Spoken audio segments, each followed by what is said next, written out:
Hello everyone, I'm Brian Kushid and welcome to Let's Eat. This is the show where we check out the iconic restaurants, the out-of-the-way eateries, and just plain good food that can be found right here in Southern California.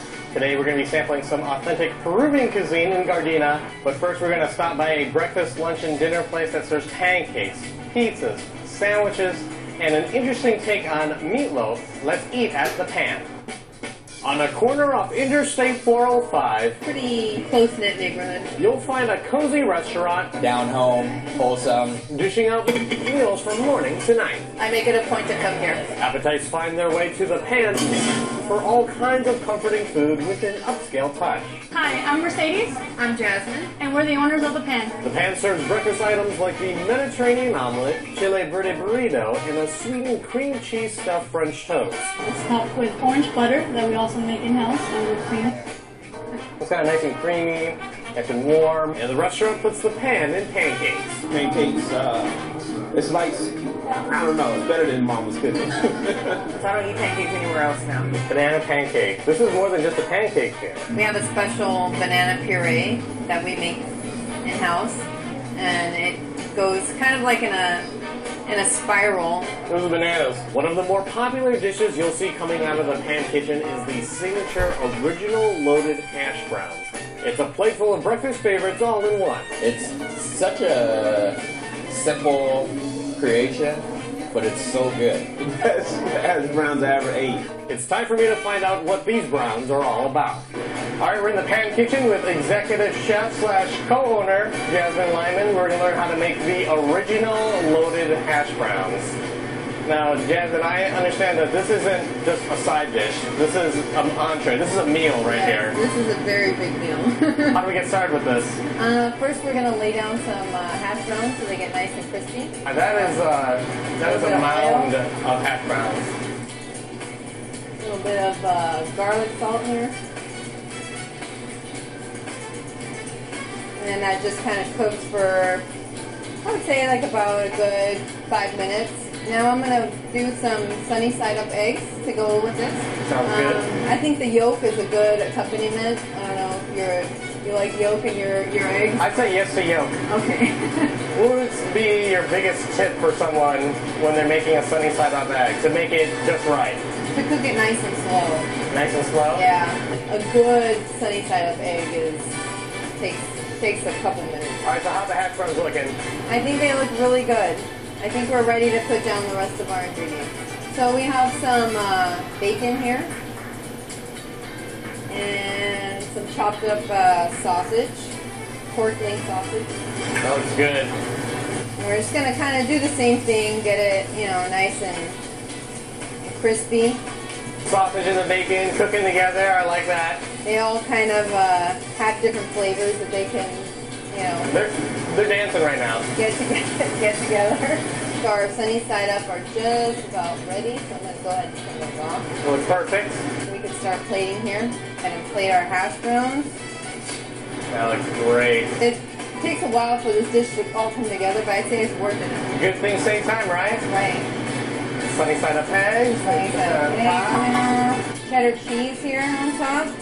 Right on top of the egg, that's great. Some Monterey Jack, and a little bit of chopped green onion, and our famous chili aioli. That just goes right on top. Just goes right on. Whoa.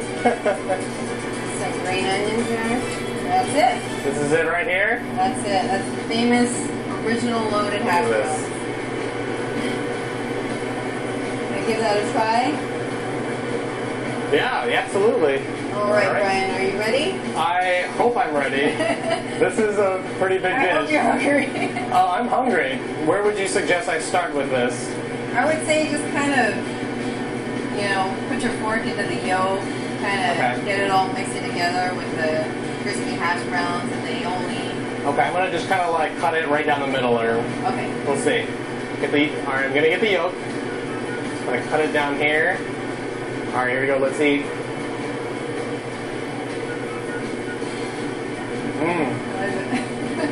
Take a bite. The chile aioli, it just kind of bursts with flavor with the egg, with the yolk. The yolkiness of the egg mixed with the aioli. There's some heat to it, but not. It's very subtle. Yeah. It's a very subtle one. but it just kind of has a nice kind of roastiness. Right. It goes really well with the rest of the ingredients. The sausage and the bacon here, love it. There's plenty of meat on here, which I like, and it just goes so well with the cheese and the aioli on there, and then the hash browns. Hash browns cook perfectly. You and I like the hash browns probably the same way, where it's a little bit of crispiness, but also tender. Right. Tender on the inside, kind of like a French fry. Right. Exactly. This thing is loaded with everything that I like. The original loaded hash browns are truly a memorable and definitely filling dish.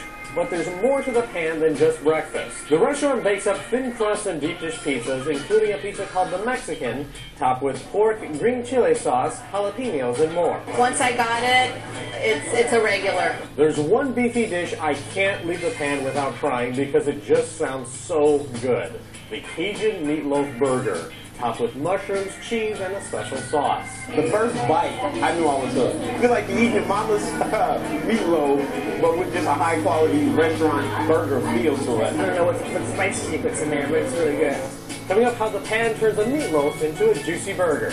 This is one unique burger right here, and I love it. And later, a Gardena restaurant serving Peruvian cuisine. This is a super ceviche.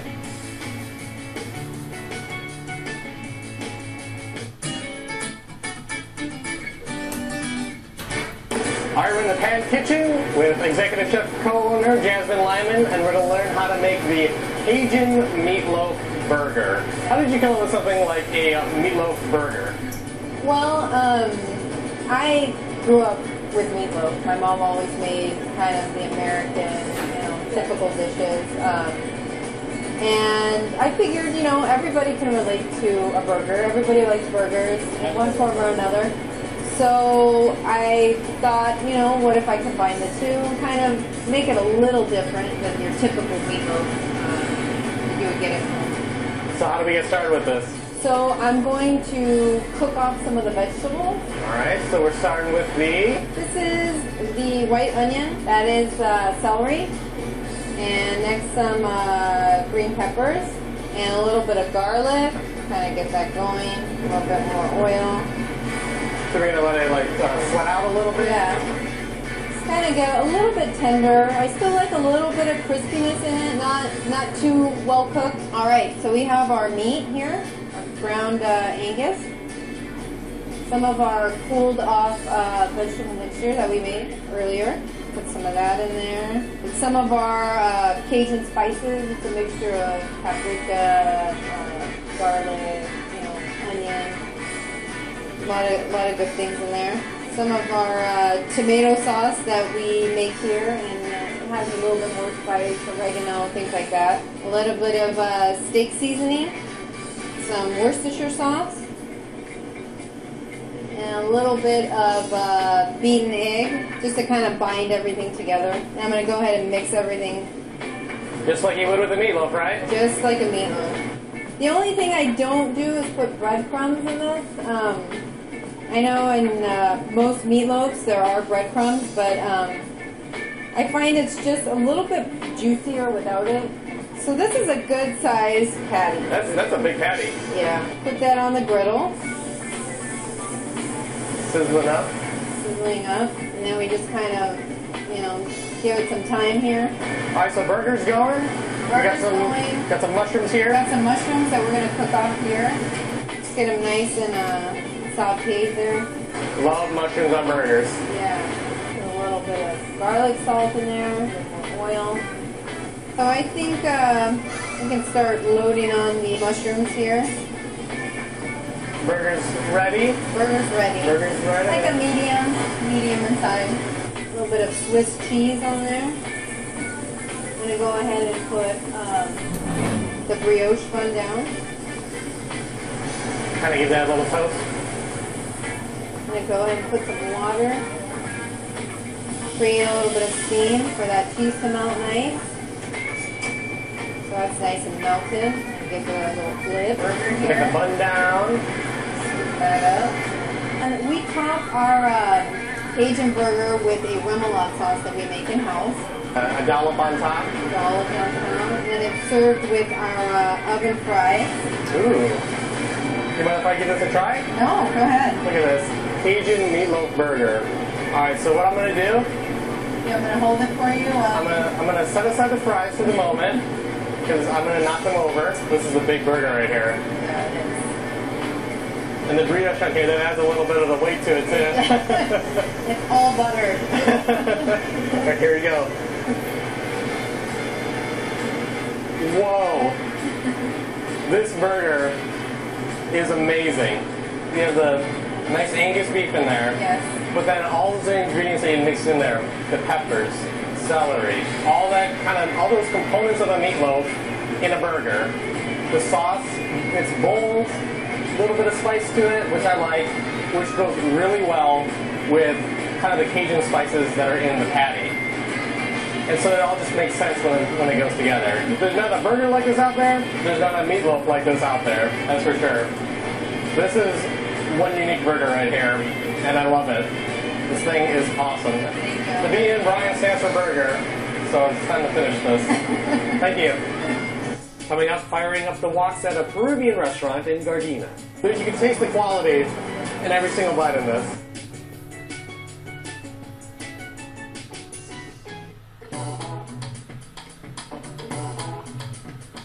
Welcome back to Let's Eat. Our next stop takes us to Gardena off the 91 and 110 to check out a restaurant that's been serving authentic Peruvian cuisine for well over a decade.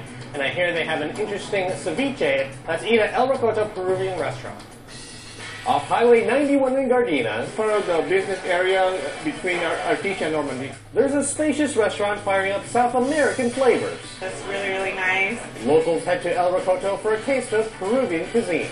We give you a good service, good quality food. We've been coming here for years. Nothing compares with this food. Never ordered anything that I didn't like. It's just great food. Several dishes feature seafood, beef, or chicken, with many cooked up on the wok and served with vegetables and rice. Seafood paella. They have the shrimp, escallops, a little bit saffron. This is much different than the paellas I've had. This is the dessert, very, very traditional, called lucuma. This is a Peruvian fruit. And they have a chocolate brownie on the middle. This tastes like unlike any kind of fruit or anything out there. This is the Peruvian traditional punch. They call chicha morada. It's made with the purple corn, cinnamon, pineapple, apple, sugar, and lime. Has a nice cinnamony-ness to it with that, but a nice fruitiness too. There's an appetizer I hear is pretty popular around these parts. The ceviche pescado, prepared with halibut. Most of the customers, every time they come to the restaurant, they always order the ceviche de pescado. Alright, we're in the El Rocoto kitchen with chef owner Jorge Chan, and we're going to learn how to make the ceviche pescado. So now, chef, what makes this dish so popular? Well, this is very popular in Peru and here because we use a special ingredient. It's very flavorful and delicious. Alright, so how do we get started with this? This is the halibut fillet. We already cleaned it already. So what are we doing with the halibut? We start cutting in piece, the square piece. Kind of cutting them into chunks a little bit? Yeah, and then we start putting the little bowl. Putting a lot of halibut in there. Yeah, we put a lot of halibut here. We start putting the salt, a little white pepper, just a little bit, and then we put the Peruvian chili. What kind of chili is that? It's they call ají limo, but you can use a habanero instead of the Peruvian chili. That looks a little hot. It's a little hot, right? Ginger with celery, good. And this is a garlic. Garlic? Kind of like a pureed garlic? Yeah, pureed garlic. Put a little bit. So we start mixing up everything here. So after this, we start cutting the lines. We use a key line. So I started chopping up the lines. Yeah, we shut the line. We squeeze it.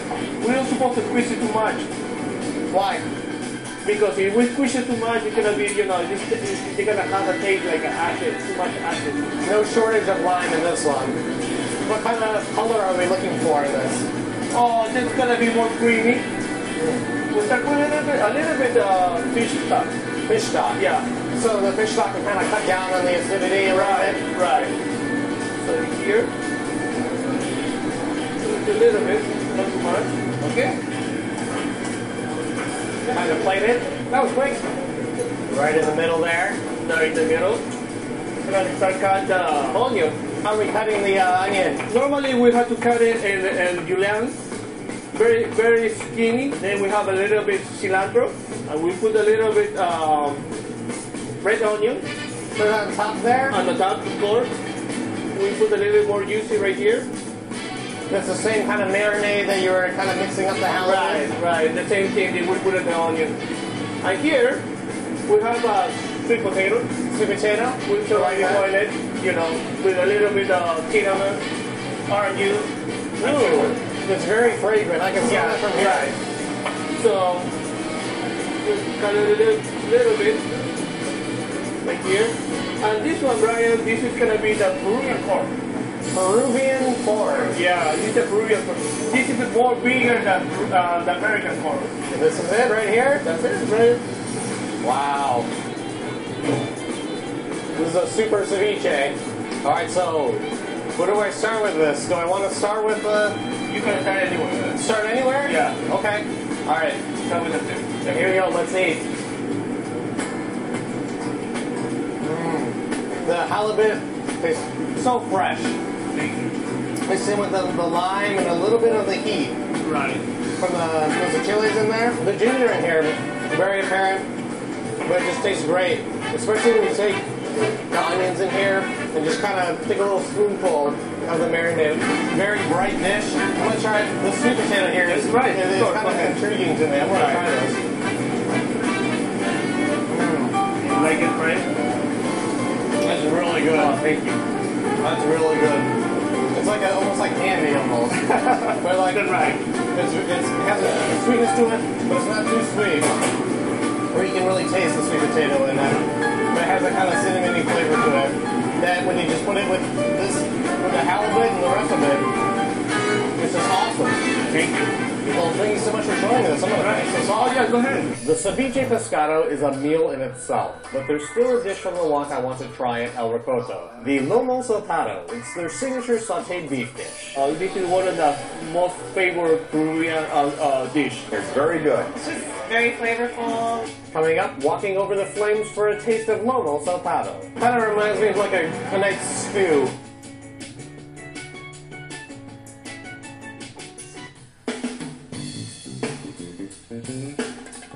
All right, we're in the El Rocoto kitchen with chef owner Jorge Chan, where we're going to learn how to make the lomo saltado. Right. The lomo saltado. Now, chef, what does that translate to?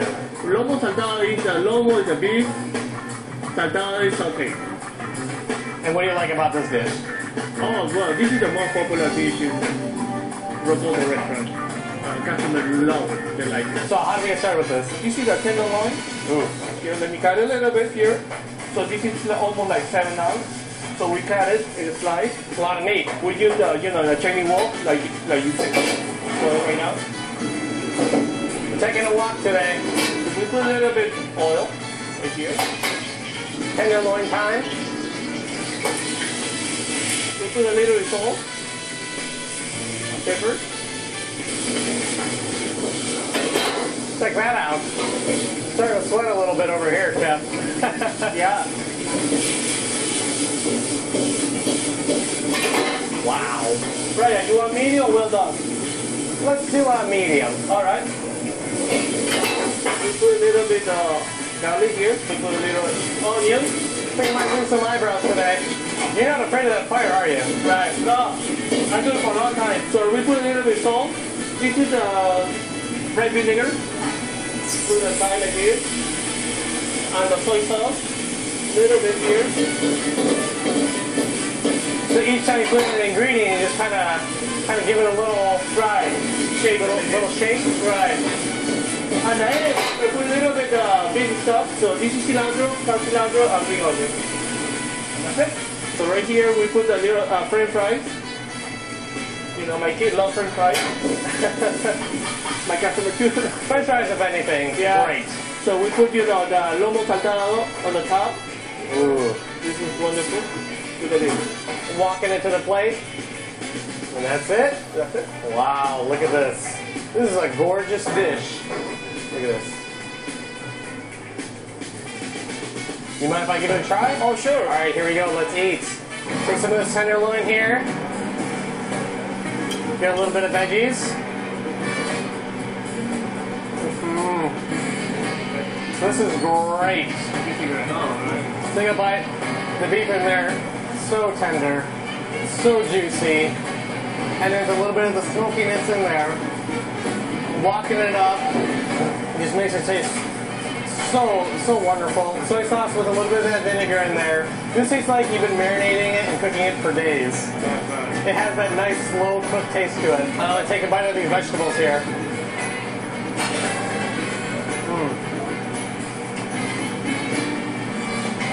The tomatoes in here with the onions kind of gives that nice home cooked kind of Homemade food. kind of reminds me of like a nice stew. Got to taste one of the fries on here. The sauce on here with the potatoes, absorbing that sauce on here, just an added benefit. And it just takes the potato and just puts it at a whole nother level. This is great. And what I like about this dish is that it's so unique. Like I've never tasted anything like this before. Man, this dish, you can taste the quality in every single bite in this, and I love it. Thank you so much for showing me this. Did you know that the B in Brian stands for beef? Really? Yeah. Oh, okay. All right, thank you so much. All right, Ryan. Take care.